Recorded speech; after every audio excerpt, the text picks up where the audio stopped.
It's been a long week. Heated rematch after Tiffany Hayes is okaying fans to attack Caitlin Clark. The league did nothing. The Golden State Valkyries did nothing.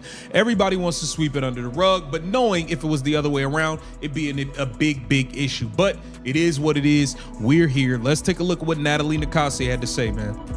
The WNBA is sitting on top of a powder keg right now, and somebody just handed Caitlin Clark a match. What you are about to hear is not just another story about basketball rivalries or competitive trash talk between players. This goes much deeper than that. This cuts straight to the heart of a league that is desperately trying to hold itself together while simultaneously ignoring the very player who is single-handedly keeping it alive. Caitlin Clark drives 26.5% of the entire WNBA's economic activity. She is not just a star. She is the engine. She is the reason arenas are selling out, television deals are being renegotiated, and casual fans are suddenly paying attention to women's basketball for the first time in their lives. And yet, week after week, the league allows her to be physically targeted, verbally attacked, and publicly disrespected without consequence. But what happened recently with Tiffany Hayes crossed a line that nobody at the top wants to acknowledge. And that's silence. That silence is the loudest thing in the room right now. Section 1. The storm nobody saw coming, 240 words. Before we even talk about what happened between Tiffany Hayes and Caitlin Clark, you need to understand the environment that allowed this situation to exist in the first place. The WNBA has always had a complicated relationship with its newest generation of stars. Veterans who spent years grinding through low salaries, empty arenas, and minimal media coverage naturally built a fierce sense of ownership over the league. They earned their place the hard way, and many of them are not exactly thrilled about a rookie coming in and immediately commanding the kind of attention it took them a decade to build. That tension has been simmering beneath the surface for the entire season. But what makes the Caitlin Clark situation uniquely explosive is the sheer scale of her impact. We are not talking about a promising young player slowly earning her stripes. We are talking about someone who arrived and immediately rewired the entire economic structure of the league. Sponsorship dollars flooded in. Broadcast numbers jumped. Merchandise flew off shelves. Tickets that used to be available day of were suddenly selling out weeks in advance. And instead of the league celebrating that seismic shift and doing everything in its power to protect the player responsible for it, the opposite happened. The targeting started early. The physicality escalated quickly, and the front office responded to all of it with a carefully practiced, deeply troubling silence. That pattern set the stage for everything that happened next with Tiffany Hayes. Section 2, Caitlin Clark's value versus her treatment, 240 words. Let that number sink in for a moment. 26.5%.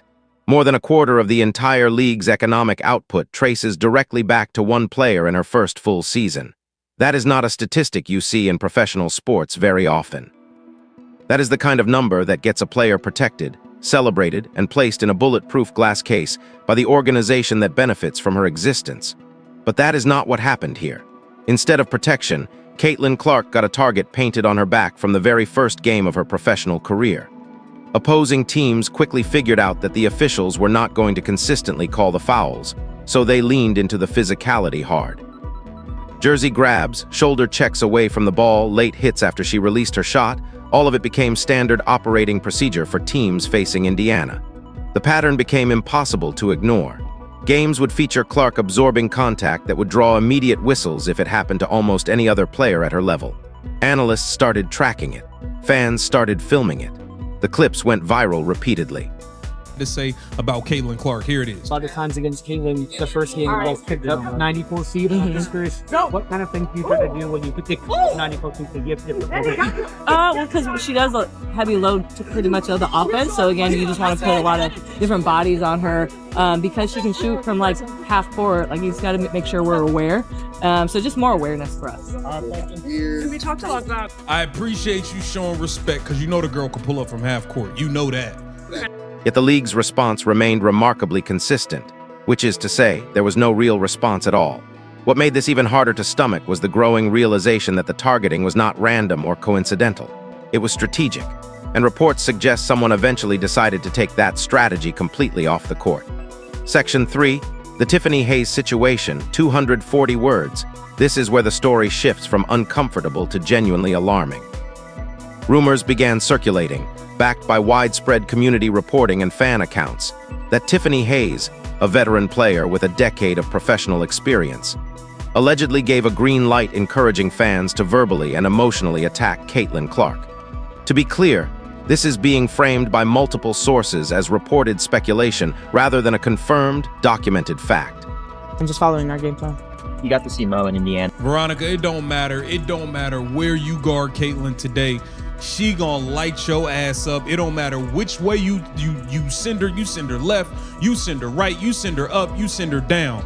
She gonna be dropping buckets nonstop. But the volume of voices saying the same thing and the complete absence of any denial or clarification from Hayes or the Valkyries organization spoke volumes on its own.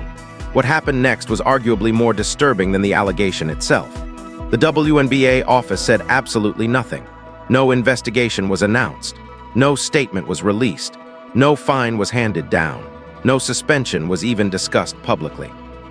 The league essentially looked at a situation where one of its veteran players was allegedly encouraging fan harassment of its most valuable asset, and collectively decided the most appropriate response was total silence. Think about how extraordinary that is. The league that markets itself on community, empowerment, and respect for its players watched this unfold and chose to do nothing. And everyone paying attention noticed. The contrast could not have been more jarring if it had been staged deliberately. Because the moment you flip those roles in your head, the moment you imagine a rookie allegedly directing fan attacks at a 10-year veteran, the league's silence becomes completely indefensible. Section 4. The previous game was a street fight, 240 words. If you watch the first matchup between the Indiana Fever and the Golden State Valkyries this season, you already know it had very little to do with basketball in the traditional sense. What unfolded on that court was closer to a controlled demolition than a professional sporting event. The Valkyries came in with a clear and deliberate strategy: make every single possession so physically uncomfortable, so chaotic and so painful that the Fever's offensive rhythm completely collapsed under the pressure. And for a stretch of that game, it genuinely worked. The hacking was relentless. The jersey grabs were constant. Well, look, y'all did a lot of fouling last game. All y'all did was hack. Hack, hack, hack, hack, hack. That was all y'all was doing. Indiana Fever too. Indiana Fever fouled way too much. The Golden State Valkyries last game versus the Fever fouled way too much. So we'll see. I think it's going to be tight. I think the whistles are going to be tight because of this Tiffany Hayes situation with Caitlin Clark. I think the referees are going to be trying to control this game and not let it get out of control with physicality. So I think it's going to be a lot. The cheap shots away from the ball were happening on almost every other possession. Referees were put in the impossible position of either calling fouls on nearly every play or letting the game descend into something that looked more like a rugby match than a WNBA contest. The consequences of that strategy eventually caught up with Golden State in a brutal way. The Fever earned 29 free throw attempts in that game. 29. That number haunted the Valkyries coaching staff for the entire week leading up to this rematch. Because when Caitlin Clark gets to the line with that kind of frequency, she does not miss. The game turned. The momentum shifted. And the Valkyries walked away with a loss they created entirely through their own reckless approach. But the physical scars and the emotional tension from that night did not walk away with them. I think every game requires a different temperament too with the rest of how tight they're calling it, because they're human. They're human. So with that human being aspect, it's like everyone sees it different. So we stress today, like high hands. We're not going to put them in bonus. That is definitely one of our keys tomorrow. Like we want them to earn their shots to shoot over us rather than they get 29 free shots at the line. I'm like, come on, guys. Like, we helped the situation. So tomorrow we're just going to be really smart. We're going to be really disciplined. You're going to see us. I told them to go to sleep like this. I sleep like. Section 5. The referees are under a microscope, 240 words. Heading into this rematch, the officiating crew is facing a level of scrutiny that is almost without parallel in recent WNBA history. They know exactly what happened the last time these two teams shared a court. They watched the film. They read the analysis. They heard the public reaction.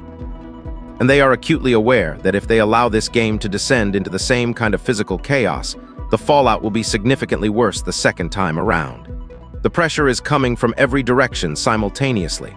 Millions of fans watching at home want accountability. Sports media has been dissecting the officiating standards applied to games involving Caitlin Clark for months now. And league executives, who are already navigating the public relations disaster created by the Tiffany Hayes situation, absolutely cannot afford another night of footage showing their biggest star getting hacked repeatedly while referees swallow their whistles. The expectation heading into this game is a noticeably tighter whistle from the very first possession. Sources close to the situation suggest the officiating crew has been made very aware of the need to set a firm physical boundary early and maintain it consistently throughout all 4 quarters. That shift in approach changes everything about how this game gets played. It takes the Valkyries' primary defensive weapon completely off the table and forces them to find a legitimate basketball answer to a problem that has no clean basketball solution. And Natalie Nakase knows it better than anyone in that building. Section 6, Natalie Nakase and the Impossible Mission, 240 words. There is something almost quietly remarkable about watching a professional head coach stand in front of cameras and openly admit that her defensive unit has to begin guarding a player from 94 feet away. That is the full length of the basketball court. That is not a defensive adjustment. That is a complete philosophical reinvention of how her team has to approach the sport. Natalie Nakase did not try to spin it or minimize it in her press conference. She laid it out plainly. Because Caitlin Clark does such a heavy load of Indiana's offensive work, you have to be aware of her from the moment she crosses half court, and even that is arguably too late. Her range extends to the logo. And Caitlin Clark has the ability to turn a team's home game into a road game at the snap of a finger. This is going to be a big-time battle. We'll see what Tiffany Hayes is on. We'll see if she's still barking. Last time you barked up that tree, it fell on you, and I don't think you liked it. I don't think you liked it because you was on social media begging for help and begging for people to do stuff. Yeah. You might want to be quiet this game, Tiffany Hayes. Get down in the comments. Her release is fast enough that by the time a defender realizes she is pulling up, the ball is already in the air.